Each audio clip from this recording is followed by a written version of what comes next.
AI 수요는 확실하죠. 올 초에도 확실했고 지금도 확실하고 아마 내년에도 확실할 거예요. AI 반도체 시장이 향후 5년 동안 50%씩 성장해요. 수요에 우리가 공급이 매칭을 못한다라고 이야기했거든요. 2025년까지 여기 쇼티지가 이어질 것 같다. 쇼티지는 주식시장이 굉장히 좋아요. 쇼티지가 지속되면 주가는 가거든요. 제가 여기서 처음으로 힌트 하나 드릴게요. 처음으로 말씀드리는 거예요. 행무 반갑습니다. 오늘은 IT의 신 이영수 대표님과 함께 하겠습니다. 대표님 반갑습니다. 네, 안녕하십니까. 또 오랜만에 나와주셨는데 네. 또 시청자분들께 네. 또 오랜만에 또 인사해 주신다면요. 네, 이렇게 새로운 스튜디오에서 우리 부자TV 여러분들 만나 뵙게 돼서 너무 반갑습니다. 네.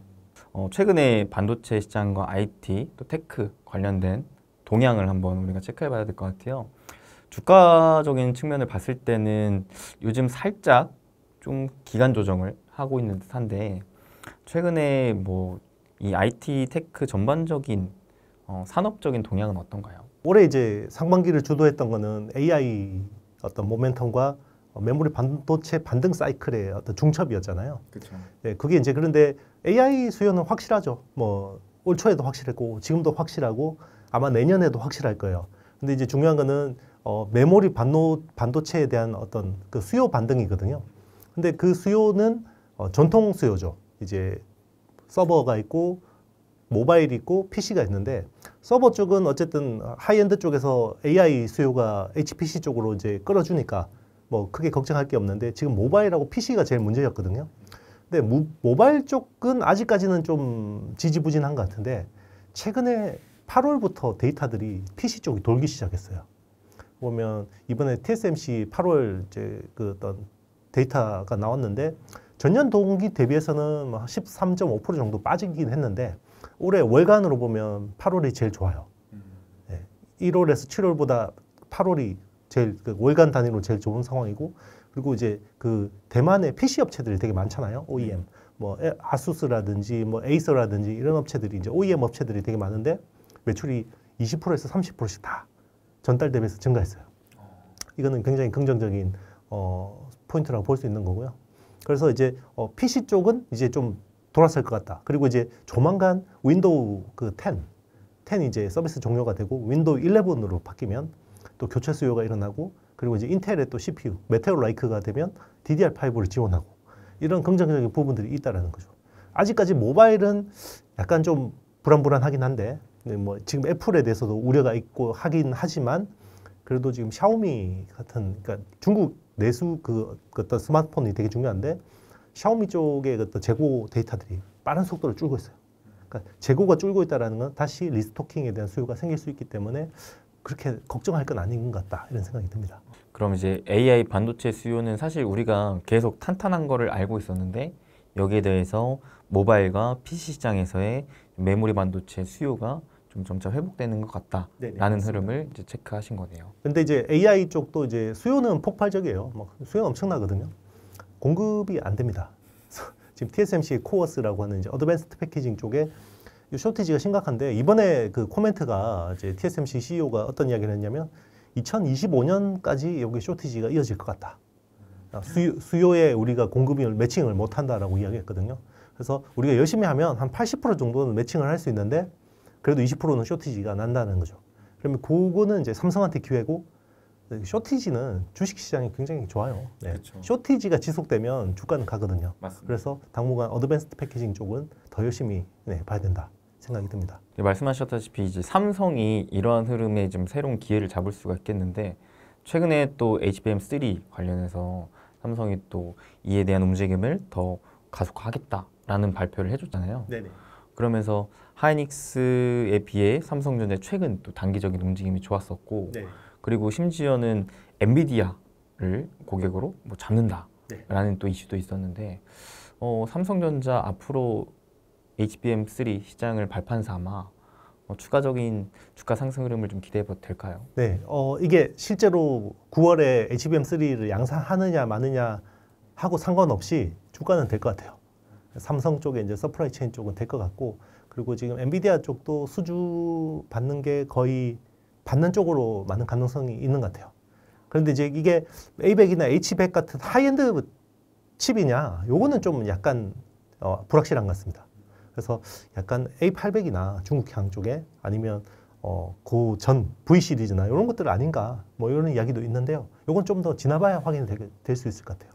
그래서 아마 그래도 뭐 처음부터 좋은 아주 난이도 높은 칩을 주진 않을 것 같으니까 약간 이제 시켜보고 잘하면 이제 A100이나 H100 같은 것들도 좀 받을 수 있지 않을까 그렇게 기대해 봅니다. 이게 또 삼성 HBM3에 또 많은 투자자분들께서 기대를 하고 있는 게 삼성은 메모리만 하는 게 아니라 또 비메모리도 같이 하고 있잖아요. 네, 그렇죠. 그러다 보니까 저번에 이제 출연해 주셔서 이 구조에 대한 되게 쉽게 설명해 주셨는데 네. GPU에 이제 HBM3라는 게 이제 붙어 있는 것이다. 네. 이거를 이제 같이 네. 이제 묶어서 판매할 수 있는 전략을 삼성이 취할 수도 있는 건데 네.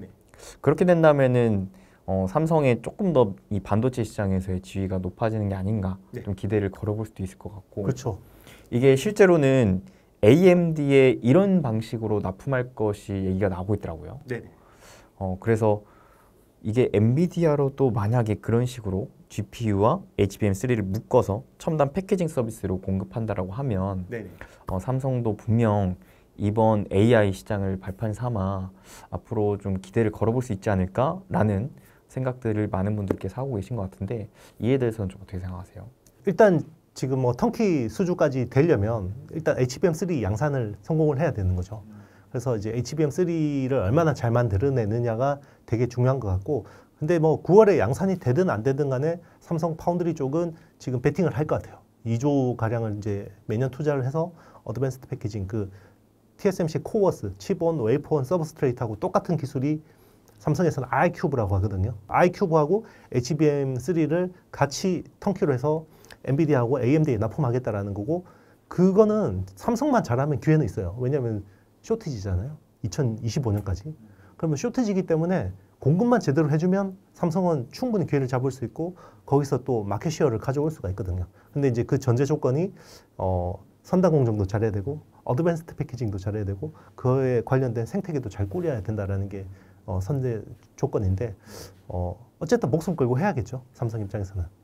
네. HBM3 시장에서의 경쟁을 할 수 있을 만한 주된 업체가 네. 현재로서는 하이닉스 그리고 삼성전자 이 네. 둘 간의 관계 외에는 딱히 없을까요? 네, HBM3는 지금 SK 하이닉스가 독점을 하고 있고요. 그러니까 전체 HBM 시장이라고 보면 올해 한 39억 달러 정도 됩니다. 그러니까 AI 반도체 주로 이제 엔비디아 칩 시장이 올해 한 300억 달러 정도 되거든요. 그러면 39억 달러 정도면 한 13% 정도 비중을 차지하는 거죠. 물론 이제 이게 전부 엔비디아 칩에 들어가는 건 아니지만 그래도 HBM 시장이 AI 반도체에서 10% 내외의 마켓시어는 차지한다라는 거거든요. 근데 AI 반도체 시장이 향후 5년 동안 50%씩 성장해요. 연평균. 그러면 이게 5년 뒤에는 1,500억 달러 시장에 이게 규모가 생기거든요. 그러면 1,500억 달러에서 10%면 150억 달러잖아요. 그 150억 달러가 HBM 시장이 되는 거기 때문에 결코 적은 시장은 아니에요. 150억 달러 시장이면 그래도 뭐 한 20조 정도 되는 건데 그 시장을 삼성하고 SK 하이닉스가 90% 지금 장악하고 있고 아마 내년에는 95% 장악하게 될 것 같아요. 이게 우리 선단 공정 보면 막 선단 공정 잘 되다가 7나노에서 5나노 오고 5나노에서 3나노로 가는 게 엄청 어렵잖아요. 그래서 예상을 깨고 5나노가 4나노가 완전히 메인 시장이 됐거든요. 선단 공정에서. HBM 쪽도 약간 보면 HBM3 그다음에 내년 2분기부터 양산이 되는 게 HBM3E거든요. 그게 이제 12단짜리 디램을 그 기존에는 8단짜리가 메인이었다 그러면 12단이 이제 메인 되는 건데 그러면 HBM4로 가야 되는데 HBM4가 가는 게 거의 지금 3나노 선단 공정하고 맞먹을 정도로의 어떤 기술적인 허들이 있어요. 그래서 아마 HBM3E가 그 선단 공정의 4나노, 5나노 정도의 어떤 위치가 되지 않을까 저는 개인적으로 그렇게 봐요. 그래서 그 HBM3하고 HBM3E 쪽은 삼성하고 SK 하이닉스가 몇 년 동안은 주도할 수 있을 거다라고 봅니다. 그래서 우리 국내 주식시장에는 굉장히 긍정적이죠. 그 아이큐브의 성공이 되는지 마는지 확인은 우리가 언제쯤 확인할 수 있을까요? 제가 여기서 처음으로 힌트 하나 드릴게요. 처음으로 말씀드리는 거예요. 다른 데서 이야기한 적 없어요. 지금은 굉장히 쇼티지잖아요. 그러니까 TSMC가 코머스가 쇼티지니까 어떻게 하냐면 중요한 거는 다 인하우스에서 하고요. 원래는 인하우스에서 다 하다가 중요한 것만 이제 남기고 약간 덜 중요한 걸 외주를 주기 시작합니다. 그게 대만의 오삿 업체 AS나 엠코 같은 업체들이 담당을 하기 시작해요. 그러면 이제 지금 갑자기 수요가 3배씩 막 늘어나니까 TSMC가 코어스 캐파를 3배를 증설하더라도 이게 시간이 필요하잖아요. 그게 미니멈 18개월이 걸리거든요. 그러면 자기들은 중요한 것만 하고 덜 중요한 거는 외주를 줘서 생산량을 늘리는 게 핵심이잖아요. 그렇죠. 그러면 삼성도 마찬가지겠죠. 삼성도 만약에 갑자기 자기들이 감당할 수 없을 정도로 많으니까 뭔가 막 물량이 온다 그러면 뭐 물량이 의미 없는 물량이면 인하우스로 다 하겠죠. 온양이나 천안, 팹에서 다 하겠죠. 근데 만약에 AMD나 엔비디아 쪽에서 굉장히 물량이 많이 온다. 그러면 오삿 업체에다가 이걸 줄 거예요. 외주를. 그러면 물론 M코는 당연히 받아갈 겁니다. 근데 M코가 지금 TSMC 물량 쳐내기도 장난 아니잖아요. 그죠? 그러면 TSMC 물량이 더 매력적일 텐데 사업적으로 보면 그러면 삼성 거도 일부 해주겠지만 그러면 그걸 다 못한다 그러면 국내 오삿 업체 중에도 일부 그런 것들을 공정을 받을 수가 있어요. 그게 제일 유력한 게 하나 마이크론이거든요. 그러면 하나 마이크론이 어드밴스드 패키징 쪽으로 진출을 한다 그러면 삼성이 엄청 급하구나. 이 몰려드는 그 주문량을 감당을 못하고 있구나라고 볼 수 있는 거고 그러면 하나 마이크론이 어드밴스드 패키징을 어떻게 하는지 알 수 있냐.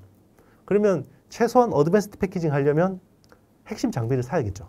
TSV 장비하고 본딩 장비를 사야 될 텐데 TSV 장비는 어플라이드 머티리얼즈가 살 거고 본딩 장비는 아마 국내 H사 장비를 사지 않을까 싶은 거죠. 그럼 그 공시만 확인하면 아마 그런데 그 전에 주가는 많이 올라가 있을 거예요. 그러면 이제 나아가 실질적인 수혜를 봤을 때도 삼성전자가 HBM뿐만 아니라 이제 첨단 패키징 사업이 커지면은 관련된 오삿 업체들이 수혜를 받을 수 있는 거네요. 그렇죠. 사실 그 오삿 중에서 수혜를 보는 거는 뭐 M코하고 하나마이크론 정도라고 봐요. 그러니까 M코는 확실하고 하나마이크론은 약간 이제 뭐 반반 정도 가능성으로 볼 수 있는 거죠. 그 외에 추가적으로 뭐 기대를 할 수 있을 만한 수혜 업체가 있을까요? 일단 삼성전기는 수혜를 볼 것 같아요. 이제 플립칩 BGA라는 기판. 아이큐브 제일 하단에 보면 코어스도 마찬가지지만 제일 밑단에는 플립칩 BGA 가지고 하잖아요.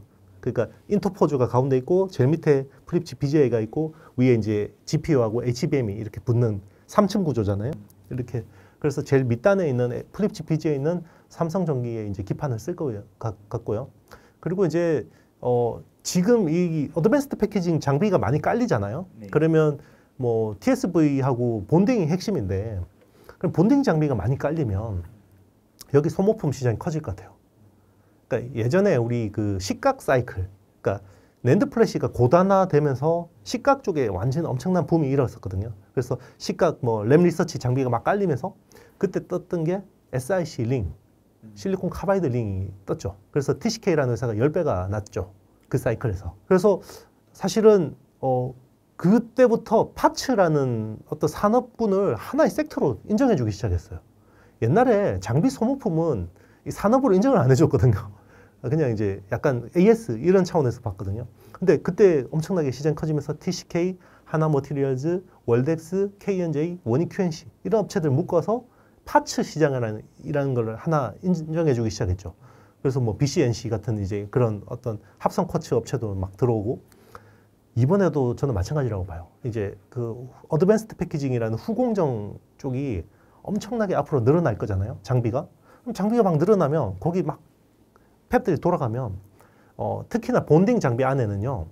엄청난 가혹한 환경이에요. 그러니까 시각도 보면 플라즈마 자체가 굉장히 강하고 짧게 때리니까 주변에 있는 파츠들이 잘 상하잖아요. 옛날에는 4층짜리 HBM 할 때는 그냥 리플로우하고 본딩하고 그냥 그렇게 높은 난이도가 요구되진 않았어요. 그런데 이게 6단, 8단, 12단까지 가면서 리플로우 난이도도 높아지지만 본딩 난이도가 엄청나게 높아졌거든요. 그러면서 서멀 컴프레셔라는 이제 TC 본딩이라는 시장이 생긴 거예요. 근데 그러면 TC 본딩 안에 환경이 어떠냐면 이게 열을 500도까지 확 올렸다가 확 낮춰야 돼요. 그러면 안에 있는 세라믹 부품이 열 팽창이 확 났다가 그러면 균열이 생기겠죠. 열에 대한 내성이 강해야 되네요. 강해도 깨지는 거죠. 몇 번 쓰면, 몇 달 쓰면 깨지는 거죠. 그럼 갈아줘야 돼요. 그게 이제 펄스 히터라는 부품인데요. 지금은 일본 회사들이 대부분 합니다. 그런데 지금 수요가 전방시장 수요가 2~3배씩 늘어나잖아요. 왜냐하면 TSMC도 3배 투자하고 있죠. 삼성전자도 3배 투자하고 있죠. SK하이닉스도 3배 투자하고 있죠. 인텔은 향후 4년 동안 거의 5배 투자하거든요. 전방시장 수요가 이렇게 늘어나는데 일본 부품업체가 과연 그렇게 캐파 투자 해줄까요? 아시겠지만 일본 제조업체 가면 다 머리 허연 이제 어르신분들이 그 임원들도 보면 다 60대, 70대 분들이 20% 캐파 투자하면 회사 망한 줄 알아요. 잘못하면. 네. 정말 오랜 10년, 몇십 년 동안의 관계가 있다. 그러면 최대로 자기들이 모험해서 투자하는 게 40%예요. 근데 전방시장은 지금 기본 3배씩 늘어났는데 네. 그러면 결국 이런 거 제일 잘하는 게 한국 업체거든요. 그러면 그 펄스 히터 쪽에서 이제 미코라는 회사가 굉장히 국산화가 잘 돼 있습니다. 그래서 아마 그쪽으로 좀 치고 들어가는, 그러니까 과거 시각 사이클에서 파츠 쪽에서 이제 나타났던 그런 아포폼이 나타나지 않을까 생각합니다. 그러면은 대표님께서는 사실 지금 당장 핫한 시장은 HBM 시장인 건 맞잖아요. 네네. 지금도 핫하고 사실 뭐 25년까지 쇼티지가 이어진다면은 뭐 내년까지도 굉장히 핫해질 것 같은데. 네네.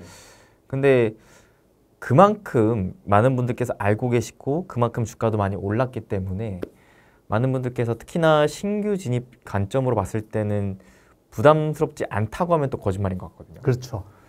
그래서 HBM 말고 또 그 다음은 뭘까에 대한 생각과 공부를 하고 계신 분들 분명 많을 텐데 네. 대표님께서는 이 HBM 다음 시장은 어디에 조금 더 초점을 막 갖추고 공부를 해야 될 것 같다고 생각하세요? 일단 그 설계 영역 쪽으로는요.